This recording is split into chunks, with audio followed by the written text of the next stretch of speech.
Good afternoon. Before I call the meeting order, I want to announce that due to COVID-19, we have individuals attending remotely as well as on site. All participants joining by phone should mute their phones when not speaking to avoid background noise. During the meeting, please make sure that you announce yourself by name and title every time you speak so the public that is participating knows who's speaking. This is critical given the number of remote participants and is current guidance from the Kansas Attorney General. I'll call this meeting in order. Clerk, please give the roll call. Thank you, Mayor. Roll call. Bynum. Here. Burrough. Here. Commissioner Townsend has submitted a letter of absence tonight. McKiernan. Here. Ramirez. Here. Johnson.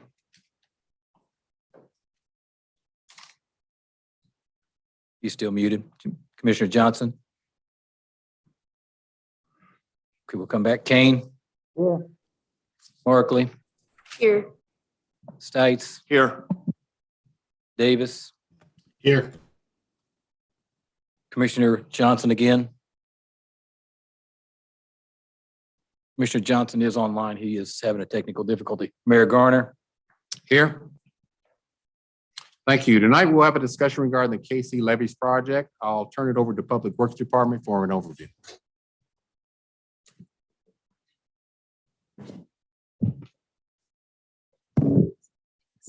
Good evening, everyone. Thank you for having us this evening to talk about the Kansas City Levees Project. Sheriff, if I may, I need to read the notice of special session first. I'm sorry. Okay, Mayor, let me read this real quick and then we'll do that. Sarah, my apologies.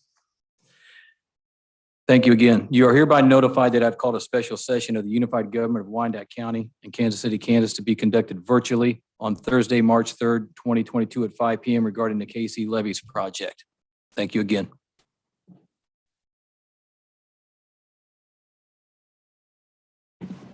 Okay, thank you. My name is Sarah White.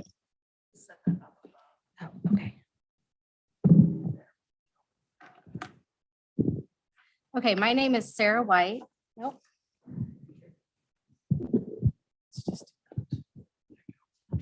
Okay. One more time. Third time's a charm.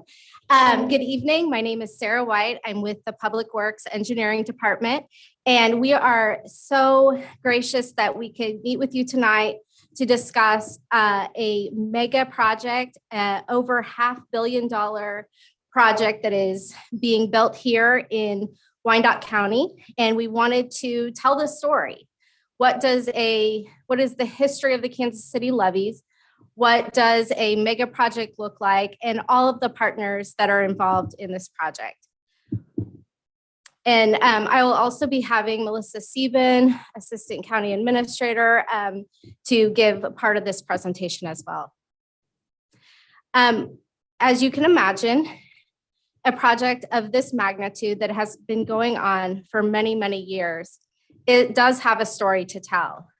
And we're thankful tonight that we have you for a little bit of time so that we can tell this story. We do know that some have heard this before through multiple parts, but there's also a lot of new faces, and we are excited about kind of bringing everyone up to speed and sharing with you the history of the Kansas City Levees and the Kansas City Levees Project. So Kansas City Levees, how it all started.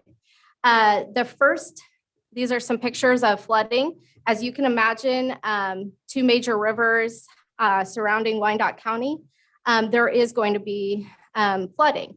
And this was the case, ever since the communities were founded. So here's a brief levee history of what has happened over the years.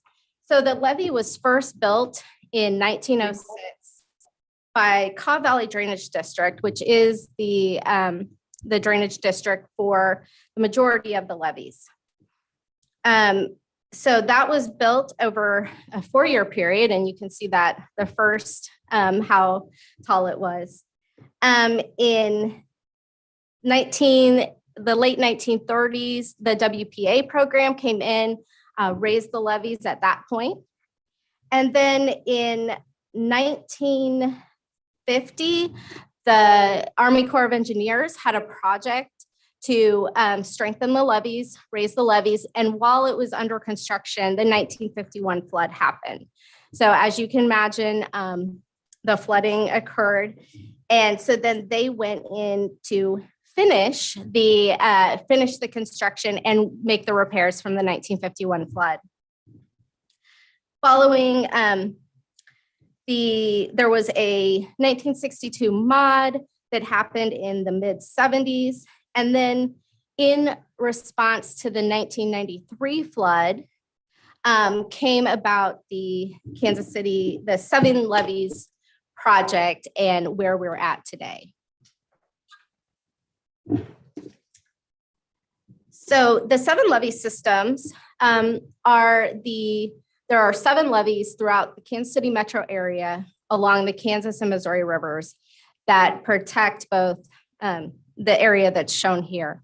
The ones in orange are the levees that were in the phase 1 part of the project. And then in the yellow is phase 2. So the phase 2 the feasibility for that started in 2015, and it was authorized in 2016.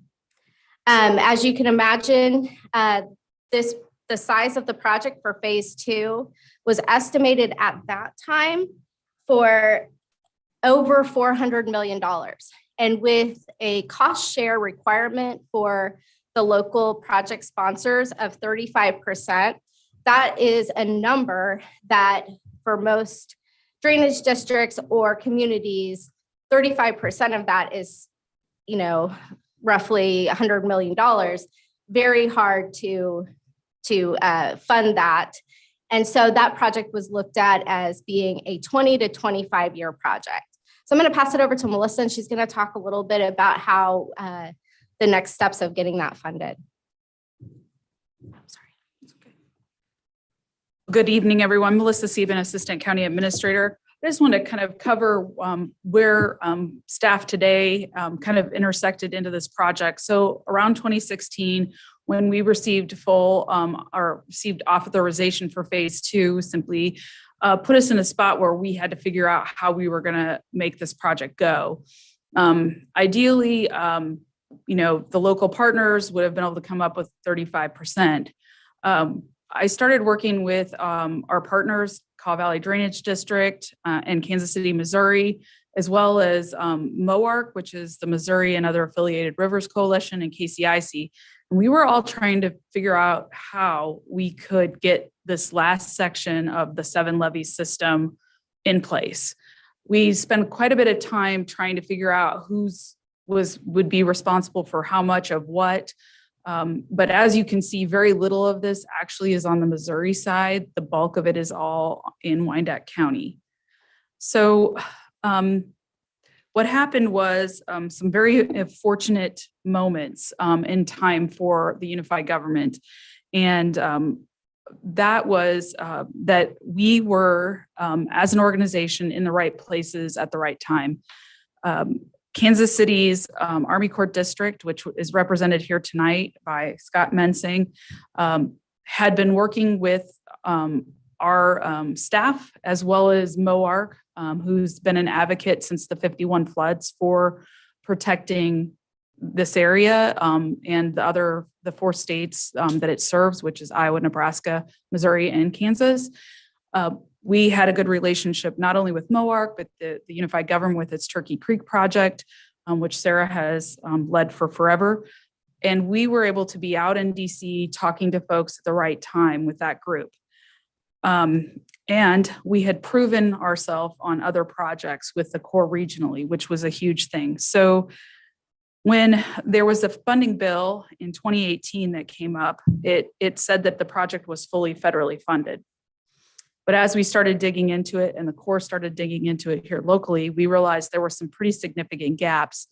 And the primer that I had been putting out every time we were in front of the delegation from Kansas and Missouri in DC was always that as a community that already has a number of challenges from historically redlined portions of its community and having significant poverty, that we couldn't be expected to be on the hook for this, that there had to be something to change. And given that they had already said this was fully federally funded, we started looking at what was actually going on that was causing us some pain points. We worked really closely with the folks in DC and had those relationships existing before this act was passed in 2018.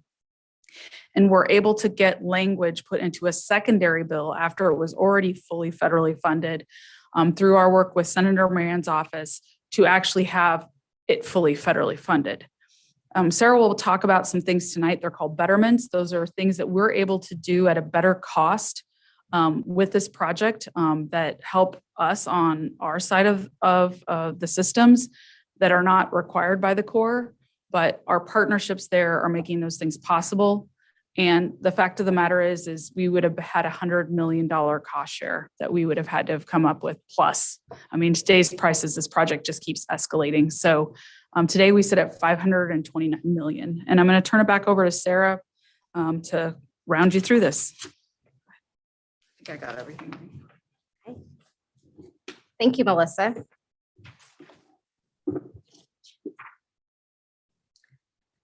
So the good news came out that this was fully funded. The caveat to that was that it needed to be accelerated, designed, and built before 2026. So that, as you can imagine, what was going to be a 20 to 25-year project was now being condensed into a 7-year period. So the Corps of Engineers is the project coordinator. They are the main designer and they handle all of the design and construction services, construction inspection for this project. This is a great slide to show all of what does this project bring to the area. So as Melissa said, normally our cost share as a project partner would be 35% of the federal project. So with the current cost, that is at $190 million that we would need to come up with in 2 years. But with it being federally fully funded, we were able to move forward on this project. And what this means for our area is shown in this slide. And I won't read all of it, but as you can see, the number of assets, the number of homes, businesses, and the billions of dollars that are protected by this levee raise is just phenomenal. And this is something that, you know, should be celebrated in our community as being brought here. A quick program overview. This is 9 miles of levee improvements, 7 miles of flood wall construction, and over 1 million cubic yards of dirt, which I don't remember the exact calculation of how many dump trucks that is, but it's a lot. So there's going to be a lot of dirt moving in the next 5 years. At the height of design, there was over 200 people working between the Corps of Engineers, the other consultants, which were HNTB, HDR, Affinis, surveyors, the surveying group, Midland, also Terracon, and then the project partners, which were Unified Government and our staff, the Caw Valley Drainage District, and the city of Kansas City, Missouri. You can also see just some brief numbers that talk about the number of people that live behind the leveed area, and then that economic impact of the levee systems. So not only did we have, you know, making up this whole project are these project partners, we also had partners with other major players and federal agencies. This project includes construction on 4 different or impacting 4 different railroads. And so throughout this project, we are working with the railroads, BNSF, UP, Kansas City Southern, and Kansas City Terminal. Also working with KDOT and MoDOT, and then the various permits that we have to get with all of the different agencies.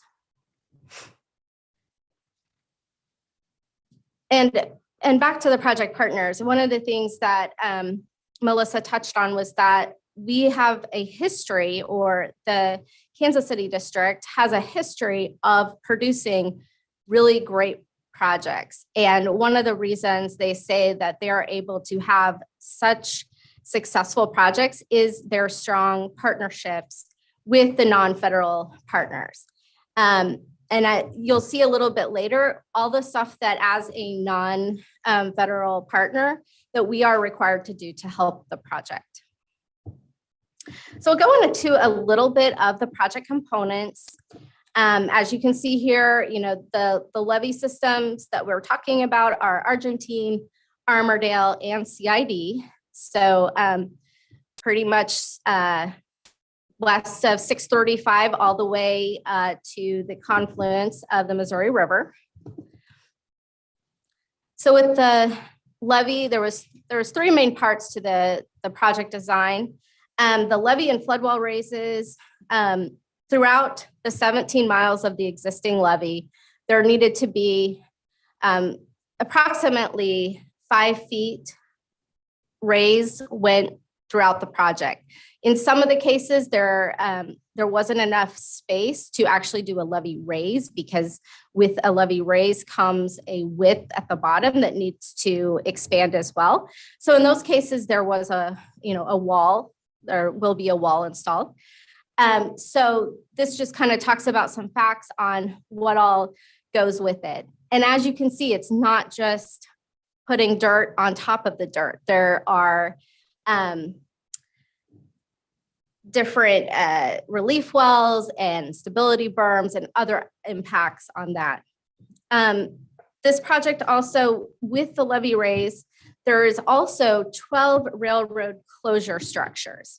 So as you can imagine, the railroad does not want a levee going across their tracks. So there has to be closure structures so that if there is a flood, there is a way to protect that area where there are tracks. So the Corps and the design team has worked diligently for the past 4 years in coordination with the railroads and how we are going to be able to get these closure structures installed, hopefully tested, and maintained in the future.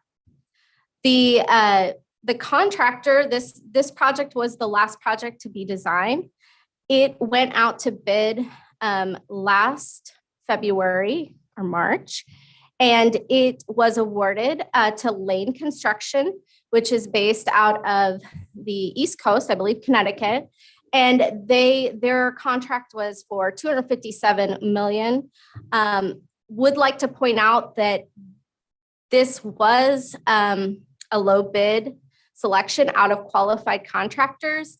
And all of this is run by the Corps of Engineers. They do the process. However, this low bid was significantly lower than the estimated cost and the other bids. So, there was some significant savings with this contractor.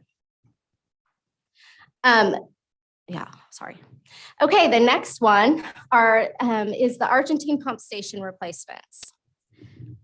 So the ones that there are 3 different things going on with them. There was some structural repairs to the Turner pump station.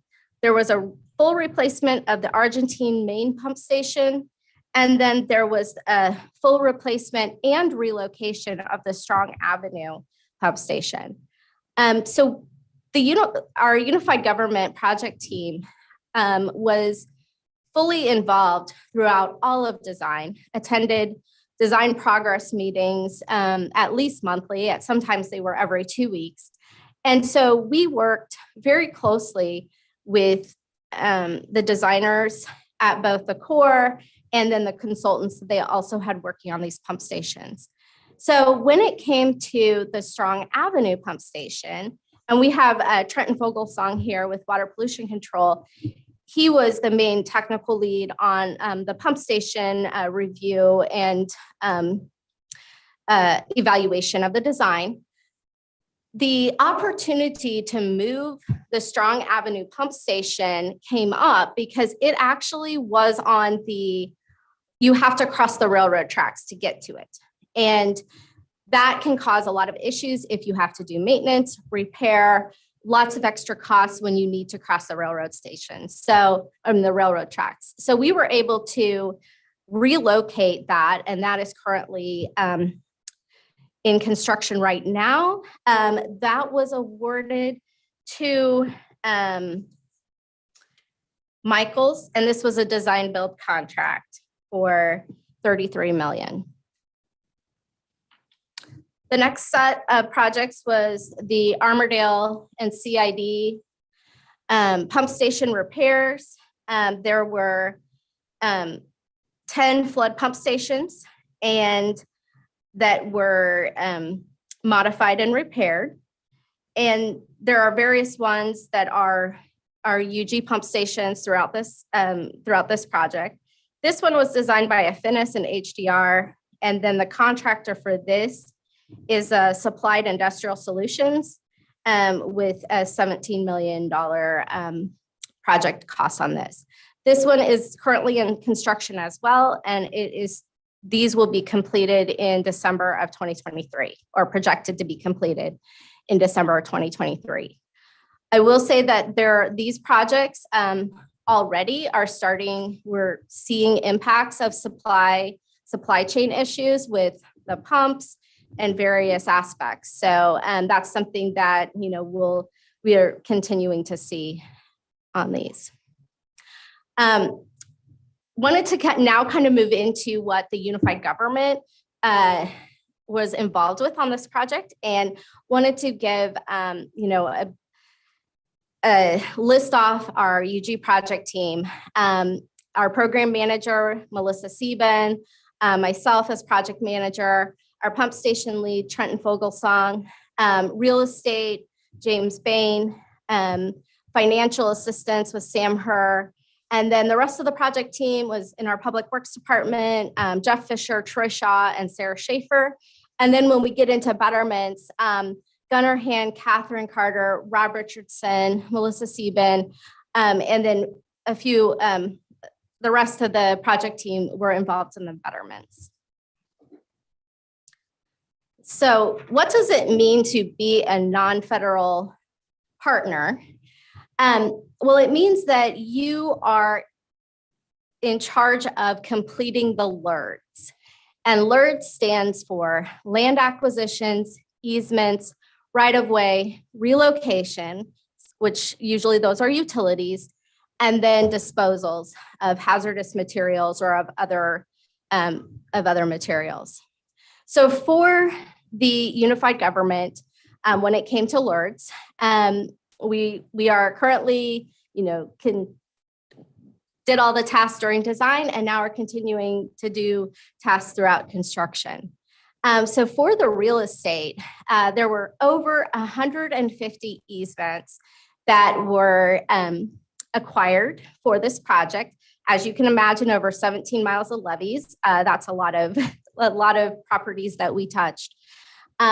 This was a joint effort between unified government and our consultant, Orican Associates, that helped with those acquisitions, as well as the design team at the Corps of Engineers.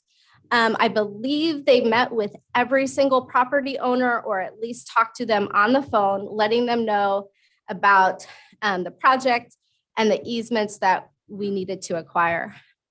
So one of the things that I want to applaud the Corps at is they've really changed some of their business practices over the years. And one of the things that they really try to focus on is having the least amount of impact or negative impact on the surrounding property owners for their projects. So like I mentioned before, in some cases, where there was going to be a levee, or there could have been a levee raised, but it was going to maybe impact the property that it would need to be completely acquired. They chose to do a flood wall or a T-wall or some kind of combination in order to not impact that property. So one thing with that, over 150 easements, there was only 2 total acquisitions. So those, they were unfortunate that we had to do those, but they were both because the properties were actually, the buildings were actually in the current levee footprint. So there was really no way around a design to make that work. So those have been relocated. I drive by the KC Brick Company often. They have a great, new building on 635. And, but we, it was something that as a project team and design team to be very proud of, that there was only that many. We also did all of these easement acquisitions in about a year and a half, which that is a very, usually it's about a 9-month, but this was throughout, they were designing it. And so some of the stuff was changing, and a lot of the stuff, it took a whole team effort to meet the deadline, which we are proud to say that we did. The next thing are the utility relocations. So as you can imagine, there are a lot of utilities that run adjacent to the railroad, adjacent to the river. So there is a lot of utilities that need to be relocated. These include ones that are, adjacent, parallel, also ones that go either through or over, those need to be relocated. So between the unified government, our consultant HNTB, and the Corps of Engineers, we worked with all the utilities to come up with their need for relocation, their design plan, when they need to relocate. And then our legal department, James Bain, led the efforts of figuring out which utility relocations are compensable. And what that means is the Corps looks at if the utility is there legally, is there still a use for it, then it does become a reimbursable expense to the project. So we were able to run all of those for over 100 different utility relocations. One of the things that we really see as a project success that I'll mention a little bit later, but at first, BPU utilities, so water and electric, were at first glance, it was assumed that they would not be reimbursable. So that was going to be a huge cost, a cost implication to the BPU, and then, onto the taxpayers for these relocations. So after asking the Corps to go back and really look at their documentation and their legal counsel, it did come back that I believe it was over 80%, maybe 90% of those utilities are reimbursable. So we were able to push that through, and I know BPU was very excited to hear that. The other item that we are responsible for are all of the permits. As you can imagine, like I was mentioning, we're touching a lot of different railroads, also KDOT. So with the railroads, there's different, pipeline agreements. They don't do real estate easements, they do agreements. So that's all included in this section. And then the last one is the hazardous waste investigation and disposal if there are any CERCLA or RCLA items. So this was done by our UG project team. And, this is something that we all have lived and breathed since 2018. And, I think it's, shows that it's a very successful endeavor, and we're excited about the construction of the project.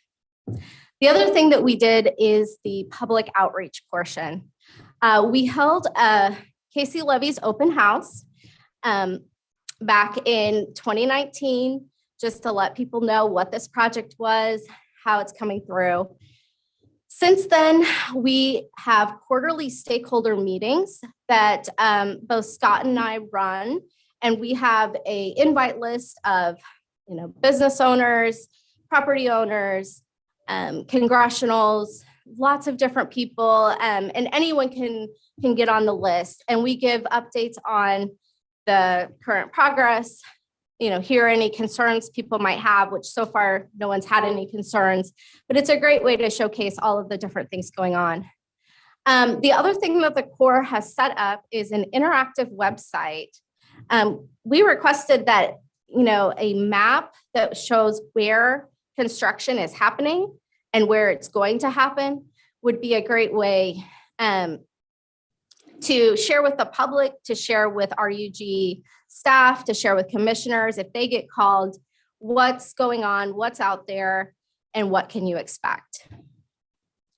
The other item for the community, the public outreach, is we are working with the coalition, and I forget the exact name, I apologize, for homeless, the Homeless Coalition, because there are a few homeless camps along the levee.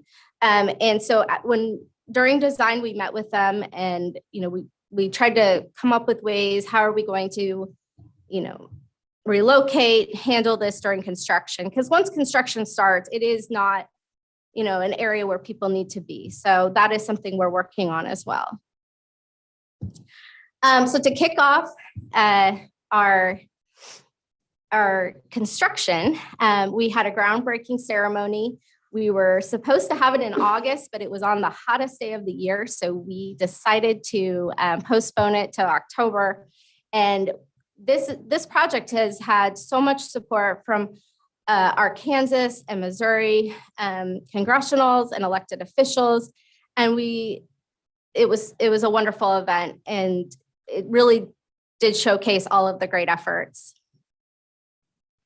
So now KC Levees, how it's going. All projects are in construction. This is a few pictures from, I believe, a couple days ago out on CID, just west of the Hy-Vee Arena in the old stockyards. And they're starting here doing the abandonment of utilities and the levee raise here. And they started construction in November.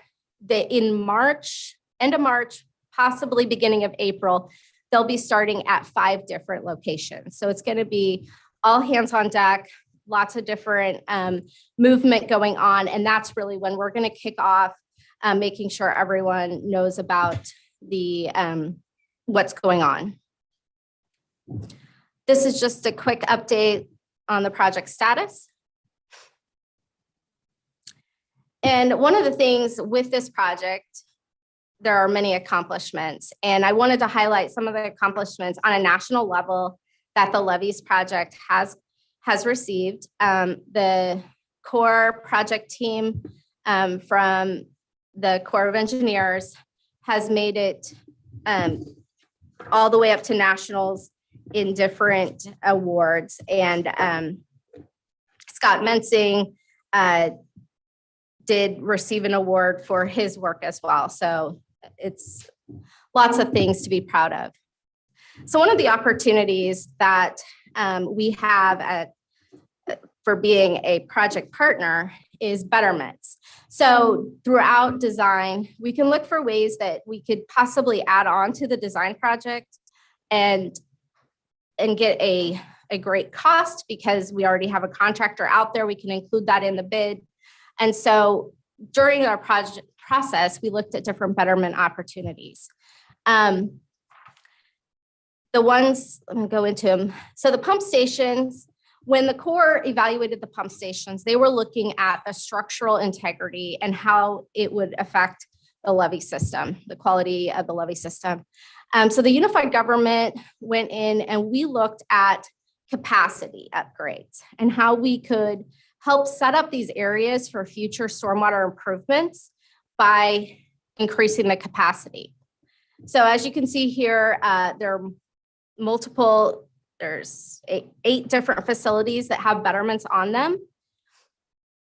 And I didn't put it on the slide, but the cost for those betterments were the Argentine pump station, the capacity increased by 220%, and it cost just a little over $1 million.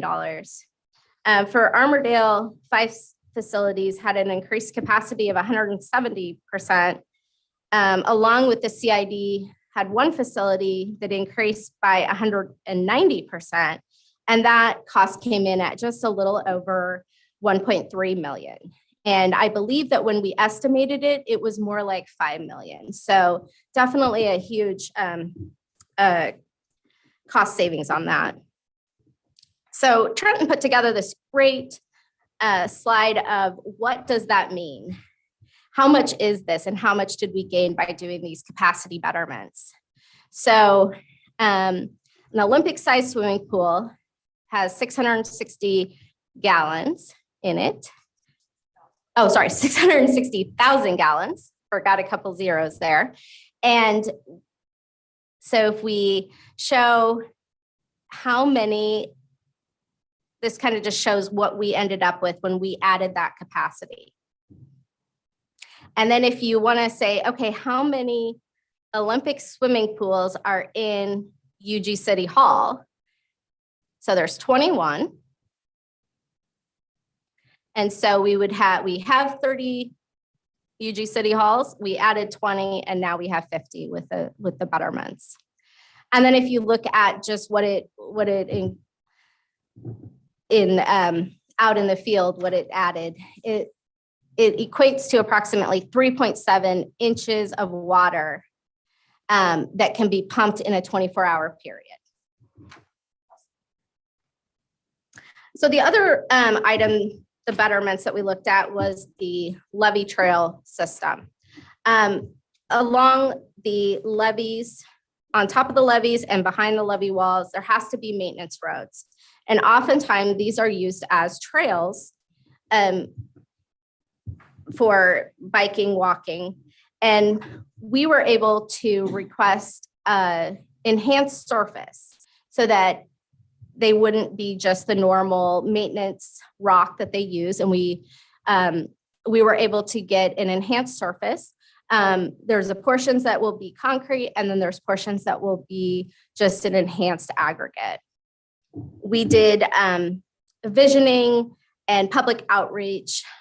This was back in 2019 on these levee trails and levee trailheads. So we were able to add 15 miles of enhanced levee trails at 2.7 million, and it was estimated at 8 million. So during all of this time, there was a lot of momentum happening around the CID area. And the Corps, while talking to property owners and stakeholders, they heard a lot of stuff about how there was some development going on. And they wanted to make sure that the Levees project wasn't going to restrict future development. So we started meeting early on in this process with the adjacent property owners that we knew were interested in development to make sure that the design areas, the design could be modified, were modified to allow for this future development to happen. There's a lot of momentum around this area, and I know we've come to you guys multiple times about all of these projects and the different things, but as you can see here, there's just a lot of activity. So one of the things that we looked into is what does KCK's Riverfront, what is it, and what could it be? So the Kansas River is definitely just an untouched asset when it comes to experience. It's there, but not a lot of people can see it, and not a lot of people can get to it. So we met internally and with stakeholders to talk about what the vision of the riverfront was. So we went through about a year and a half of workshops and visioning exercises to really determine what would make sense here. We relied on inspiration from multiple areas across the country that have really great riverfronts, and they were thriving, and it's something that we thought, well, this is something that KCK needs as well. So from that came our riverfront conceptual plan. It is on both sides of the river. The southern boundary of it is the Rock Island Bridge, and the northern boundary is the Union Pacific Railroad Bridge. And I'll zoom into it. So on the east side of the river, which is still technically in Kansas, even though sometimes it appears to a lot of people that that is Missouri, the Yards 2 development had already started their design, and we started working with them at the beginning of how could we create a park space here and really bring people up on the levee so that they could see the river and there wouldn't be a big mountain in the way. So in our design, we came up with a park space tying into Yards 2 so that they could have a second level walkout onto this park space. And then looking at the riverside amenities with a ramp down, seating, landings, areas for people to both go to the water and come from the water by boats to this space. Then on the west side, we looked at, or what we came up with was an amphitheater, and that would lead down to another landing that would have a boat dock. And our vision is to have a floating stage where you would have concerts, firework displays, et cetera. And that ties into the bridge development project that is going on with Rock Island Bridge. Part of the UG's agreement with Rock Island Bridge is the bridge is going to be a trail crossing. So for pedestrians and bikers to cross, this is really the only crossing in this area to get from Armordale to CID. Part of that is getting the ramps up to the bridge and the connection into the levee system. So this is a slide that unfortunately, it's not in your current packet. It was one that we added just last minute because we wanted to share that we've already committed some costs to these betterments. And I mentioned those earlier, but we are committing we have committed just a little over 2.9 million. And why this is important to talk about is here in a little bit, I'll talk about the grants. So for phase 1 betterments, based on our budget and the estimates that came back, we weren't able to do that full vision. So we broke up the riverfront betterments into phases. And the first phase were things that were very critical to the surrounding development or that had been in an agreement. So those include the riverfront park and the connection into Yards 2, and then the 2 access points to Rock Island Bridge and the connection to our trail system. So this kind of shows what that remaining cost was and what we had to work with. And this was approved in the November commission meeting. Our final design is coming up here in a couple of weeks. We'll be submitting it to the Corps and we'll be submitting it for bid with Lane to add in as a modification to their contract. So once we get the prices back on that, we will be able to determine if we want to move forward with that. But one of the things we wanted to make sure to share with everyone tonight is once we get those costs back and we think that they are good costs, then we will need to enter into an agreement with the Corps to pay those, much like we've done with the other betterments. The future improvements, we have the Armordale Trailhead.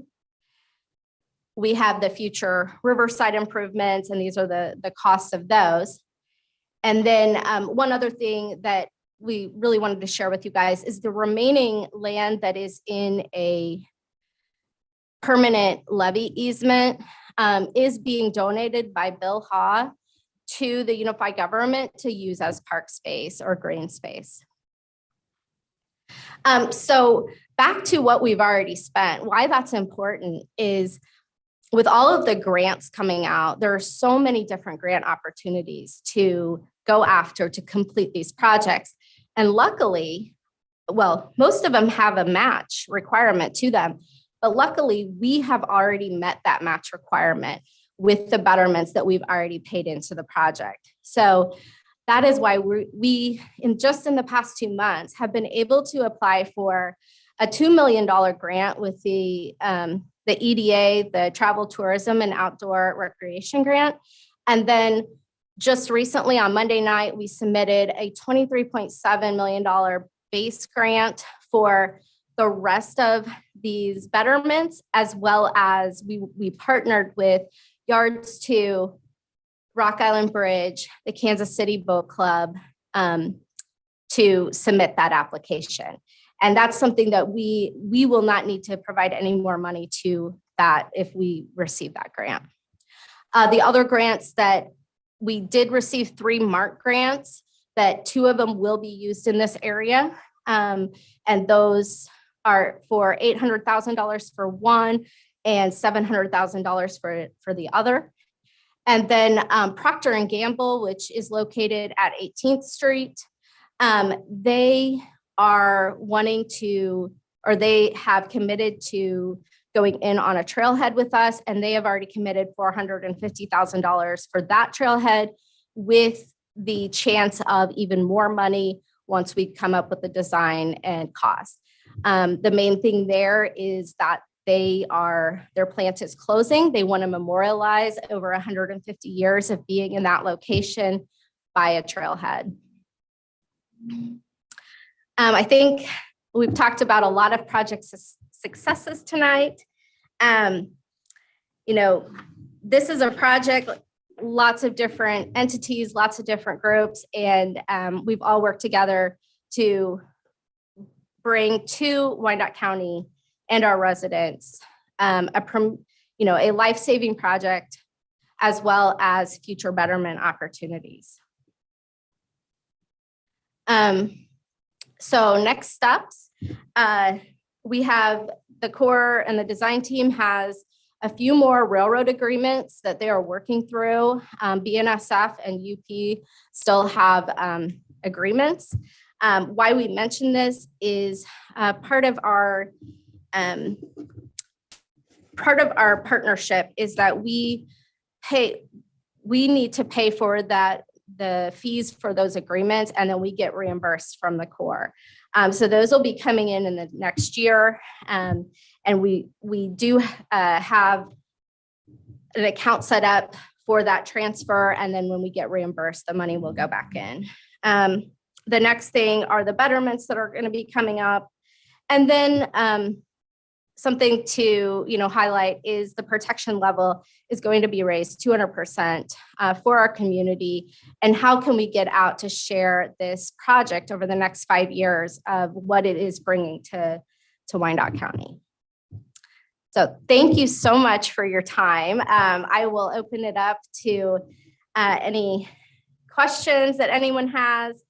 And, you could probably get college credit for sitting through 45 minutes of lecture. So thank you. Thank you. Open it up for any questions. Commissioner Kane? With all these grants, does that mean these projects could be prevailing wage? I think most of them, since most of them are federal and state grants, they do have the prevailing wage piece in it. Mm-hmm.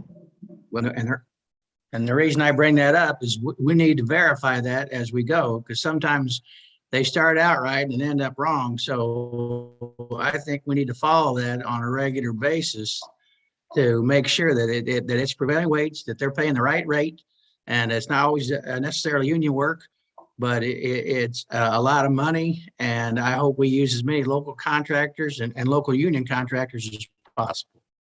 Thank you. Okay.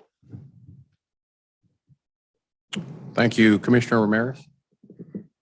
Thank you, Mr. Mayor.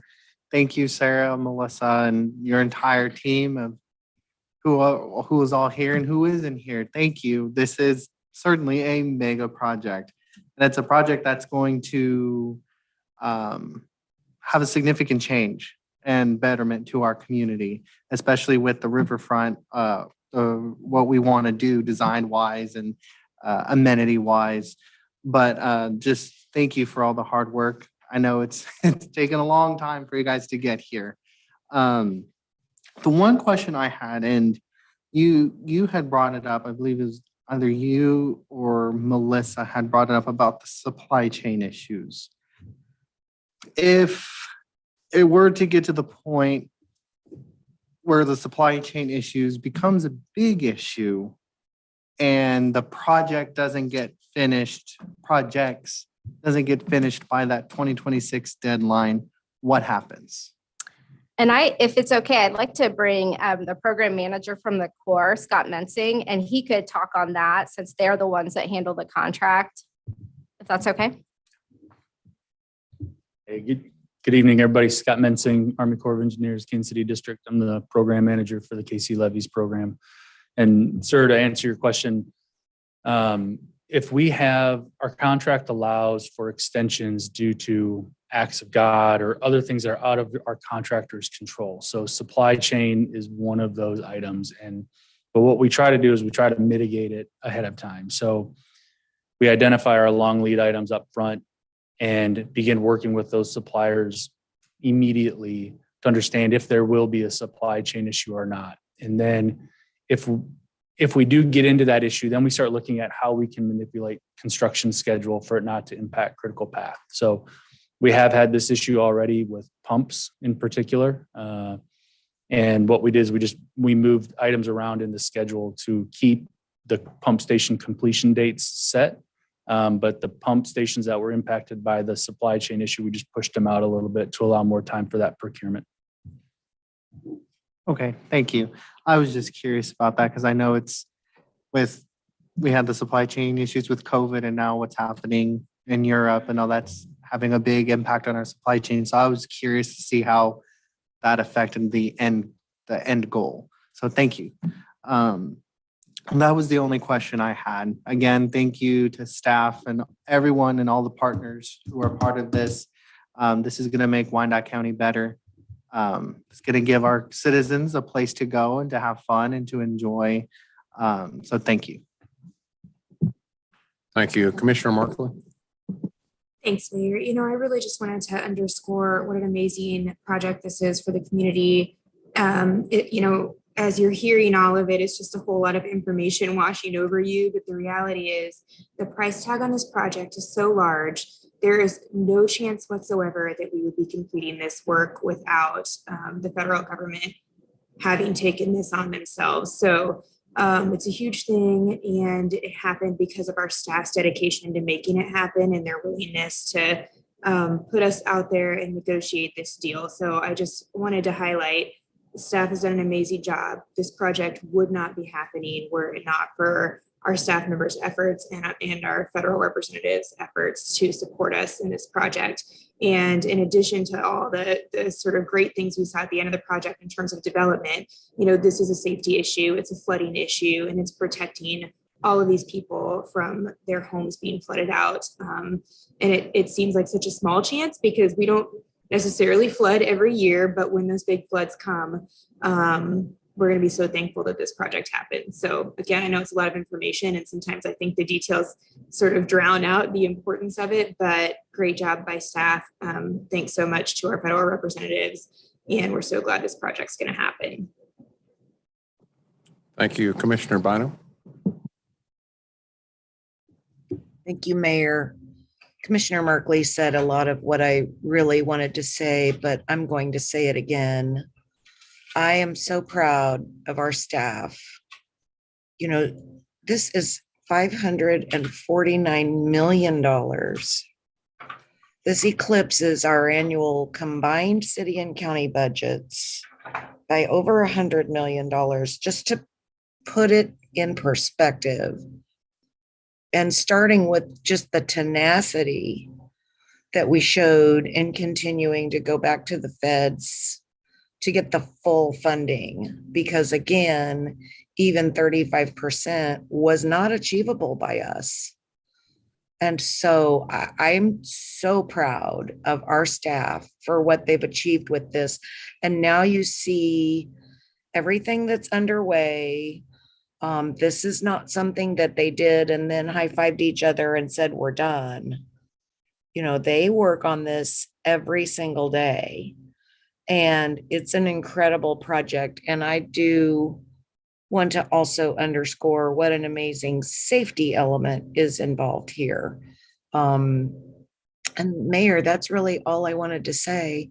I'm just so incredibly proud of this undertaking and the efforts that our staff have gone through. This presentation, I thought, was just excellent. And we've seen bits and pieces of this over the years, but this particular presentation was nice and comprehensive and also easily understandable by a non-professional in this world. So thank you all so much. Thank you. Commissioner Davis? Yeah, I echo all of those words of support, that this is, incredible. And I was following this even, throughout the campaign and even before deciding to run. And so it's incredible that we're, getting this done and we're getting this investment. I do have some questions. Do we have, this is kind of along the lines of what Commissioner Kane was asking, do we have certain standards or participation benchmarks for not only union, but local business, women and minority-owned business participation for these contracts? So for currently, we are not the contracting officer on these projects. The Corps is, so I can have Scott answer for that. Now, for the projects coming up, for the grants and betterments, the UG, if we receive those grants, we would be doing the contracting, and then we would follow all of our standards here at the UG. But I'll let Scott answer about what requirements they have on their project. Sure. Or Yeah. the project.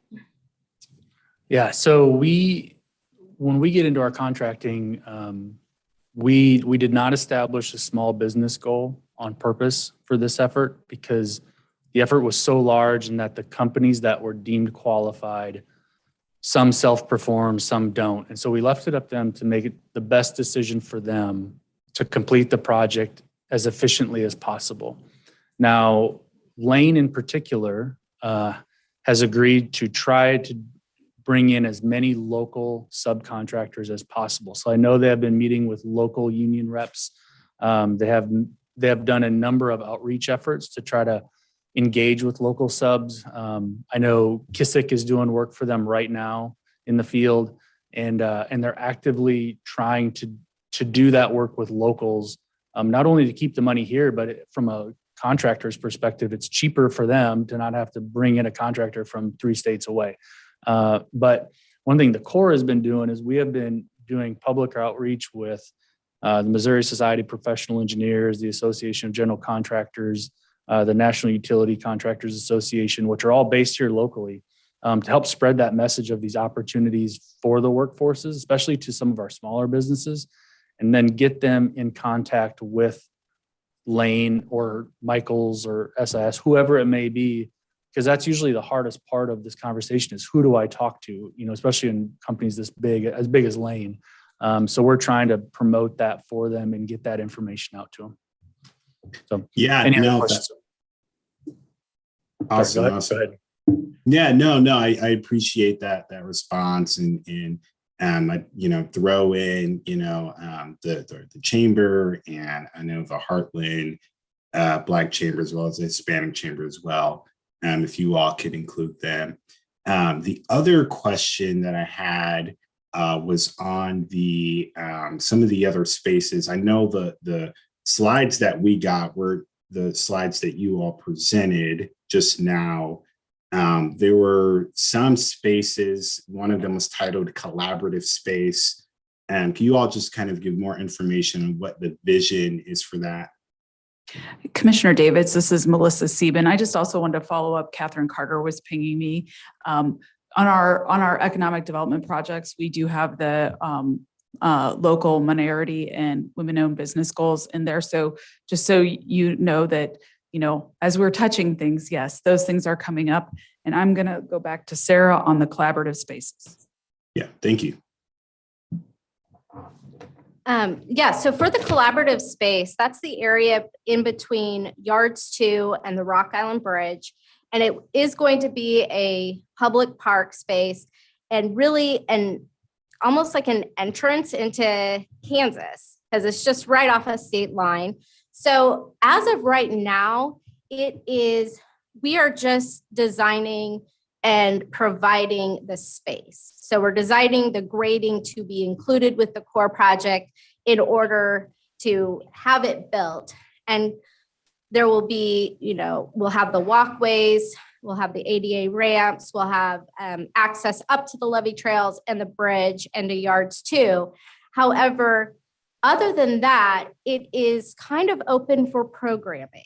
That was one of the things that in the visioning workshop, people really thought that not having it so designed for one certain thing allows for the space to be utilized by different people and by what the programming at the time, what their needs are.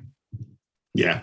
No, that's great. And again, this is going to be a giant project that's going to bring a lot of sprawling development and a lot of parks and recreational opportunities. And so, thank y'all for that response.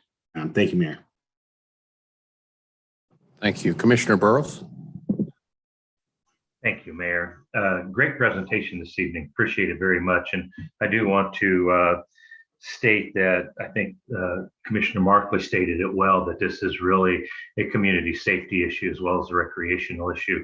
A couple of the slides, I do want to question the visuals to ensure that what we witnessed this evening in the presentation is what we will continue to expect as we move forward. I think there was a couple of scenes where we saw bikers on concrete paths versus gravel or a small composite material. Can we ensure that that will be the case, that we'll see them on concrete, and if not, what the material will be? And the second question I would like to ask and clearly state, I'm pleased to see the western side of the riverbank being considered into this development. I know a lot of emphasis has been put on the east side, which is, quote, the entrance into Kansas, because it does seem like it's in Missouri. However, the west side is extremely important to those of us that live in Kansas City, Kansas, on the west side. And we would like to see, as I stated early on when this development came forward, quality development on our side. And I know we have the two Wilhite warehouses, and I want to commend them for being good business partners and keeping their facilities very clean and orderly and being good community business partners. What are the other opportunities for the west side besides just a concrete, I think you called it a common area for a stage that may lead down, or a pathway that may lead down to a floating stage? I hope it's not just going to be a barge and a levee path. I hope that there would be some kind of long-term construction that would be considered, that would be conducive to what pleasing to the eye on the west side. So those are the two questions I have. And thank you for the presentation. It was very thorough. Commissioner Burrows, this is Melissa Sieben again. Sarah would tell you that we will have two types of surface along the levee trail. You will have a crushed aggregate, which is compacted in some areas, and in other areas we will have concrete. As we continue to look at our other trailheads going westward along the river, we're going to have opportunities to explore ways to improve or enhance as we go, working in coordination with Caw Valley Drainage District. Because again, at the end of the day, this is actually a service access maintenance road for them to service the levees. So we have to kind of be sensitive to how we work with them. As far as the remainder of the enhancements, the Armordale master plan is what is really critical here, and how we pair that work, which has been very intentional throughout the Armordale master planning process, has been working with Sarah White and her team, along with the Army Corps, on sort of what's possible and how that would integrate into the plan. I don't know that Gunner Hand is on here tonight, but be happy to have you come and maybe even talk about how that integrates in the future. But it is intentional, the interaction and how we're thinking about that. And as we move westward as well, I know there's a future Argentine plan that's being contemplated as well. And in those, we will look at that integration and how it connects us throughout the community and to other parts of the metro. And I'll add in one thing onto what Melissa was saying. So I don't know if we can go back to the slide, but on the west side, there is a trailhead parking lot that is not just a parking lot. It's a pedestrian access, lots of green space, and I think we're pulling up the slide right now. You can just click on one, I'll click through it.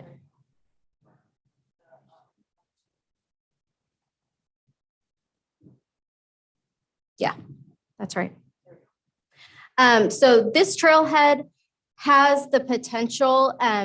So these are the things that we are adding in, that we've added into the EDA grant and to the base grant. So we should find out, we think we'll find out by the end of the month on both of those. So we might be back with a party here in a few weeks for $25 million of project. But the Armordale Trailhead is something we hope to move forward with. We think we have the funding now with some other grants to do that. And then, in the future, that really ties into continued development along Kansas Avenue there. And then are there opportunities then up and down the riverbank?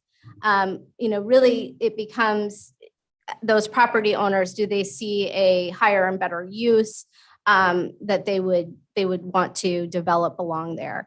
But the plan is on the riverside there is kind of a shelf there and green space. You kind of see that trail to be able to provide a trail down closer to the river as well. So, we have a lot of visioning thoughts. Part of it was to have, something on the west side there, a park, maybe been talking with Angel about maybe a splash park, lots of different things, but it does really mean having to acquire that property. And at this time, it was not feasible with the price tag on Will Heights property there.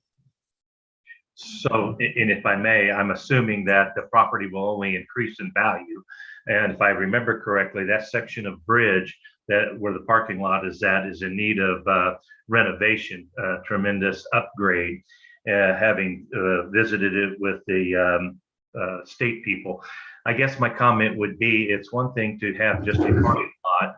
I would hope that we would give strong consideration on the west side as the corridor leading into Kansas City, Kansas from Missouri, that we would consider possibly some vintage lighting that would enhance the parking lot, and quite possibly a food truck area in which they could hook up, and that area could be used on Friday and Saturday nights as festivals for the Armordale and Argentine business owners that are down there, so that we have an opportunity to share in the growth and prosperity that is being proposed on the east side as well. This has been a point of, I don't want to say a point of contention, but a point of concern for us that look at the west side as a very important part of this project. And once we lose it, we've lost it. And so I just want to get an opportunity up front to state that we must not think short on what we are doing on the west side to ensure that that corridor is valuable enough to our community that it warrants additional investment. That's good. Thank you. Any other commissioners? I had a quick question. Actually, I have two. How much public input went into the design and this conversation? Just bring me up to speed on that. I'm a little bit behind. I know about the bridge project, but just how much public input went on that? Kind of in line with Commissioner Burroughs' ask as well. Yeah. So for the Kansas City levees, the federal project, we did have an open house, but for public input on the design of the levees and walls that the Corps was running, there's not a lot of public input. There's outreach, letting people know about the projects. The interactive website will be up, is up and running. So, we can click on it and see where construction is. With the property owners, that was where the design team from the Corps and the UG's real estate team had a lot of, discussions. There was back and forth changes in design in order to, really try to accommodate all of the property owners. When it comes to the levee trail betterments, we did have this was right, I believe it was right before COVID. We had a stakeholder engagement, a visioning workshop.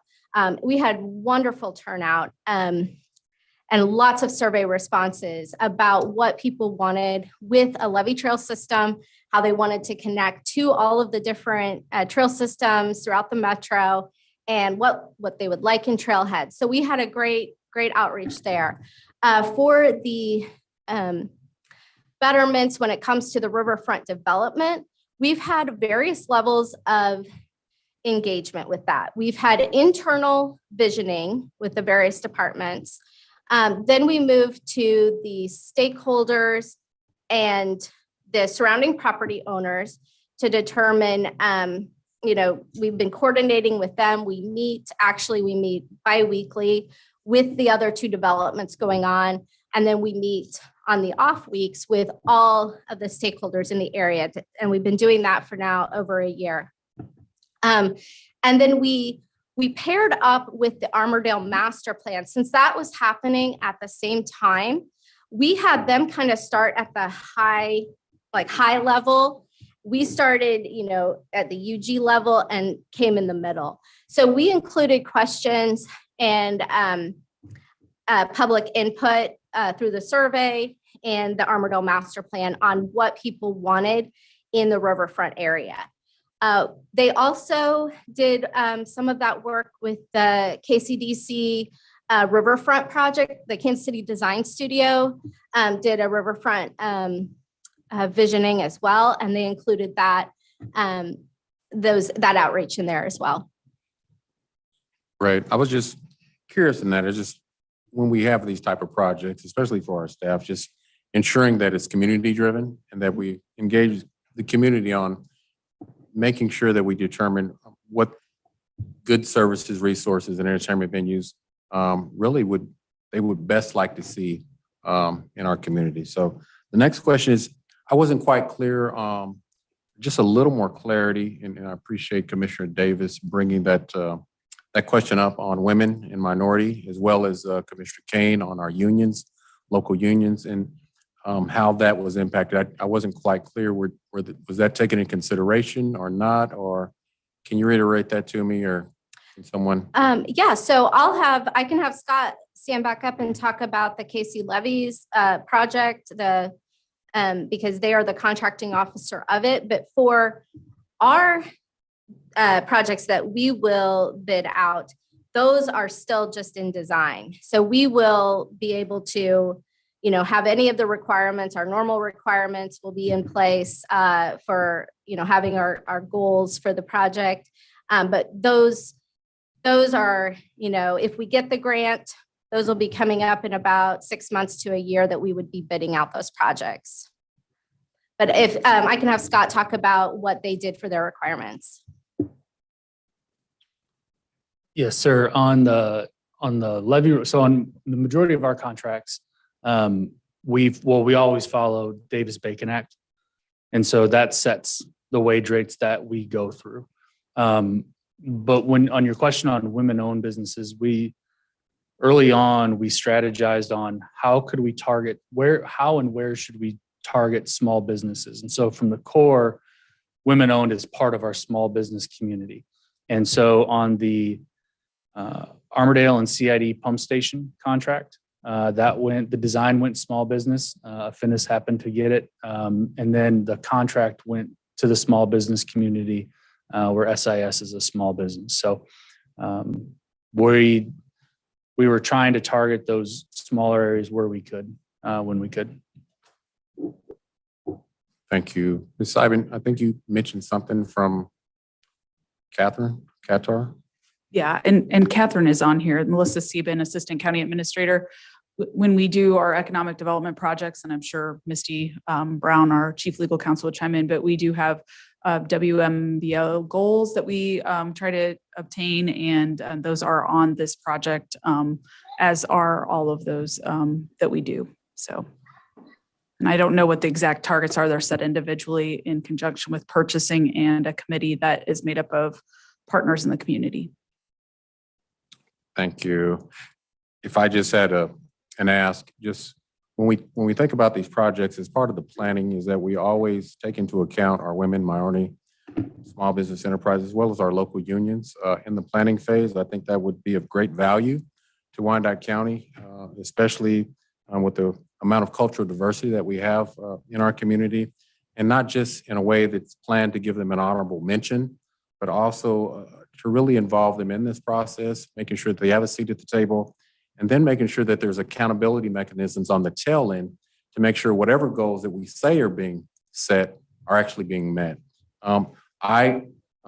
Just what I've learned about this project, awesome project. I just want to thank staff, our federal partners, and all our stakeholders that were involved in this. This really goes a long way in making Wyandotte County not just a great, but a safe place to live, work, raise a family, and have the type of venues that hopefully can bring about a resilient Wyandotte County. So if there are no more questions, this meeting. Commissioner McKiernan has his hand raised. Sorry. Go ahead. Thank you. I appreciate what you say about being intentional and thorough about public engagement. And I want to just make sure that everyone is clear that the planning department and all UG staff did extensive, intentional, diverse outreach as part of the Armordale master planning process, going so far as to do door-to-door surveys, in addition to all of the other ways that they repeatedly asked for citizen and business input into this project. And so I do want to commend our urban planning department and all the UG staff who participated in that process with how thoroughly they went out into the community to get that input. Thank you. Thank you, Commissioner. Any more questions or comments from the commission? That concludes our special session. We will reconvene at 7 p.m. for our full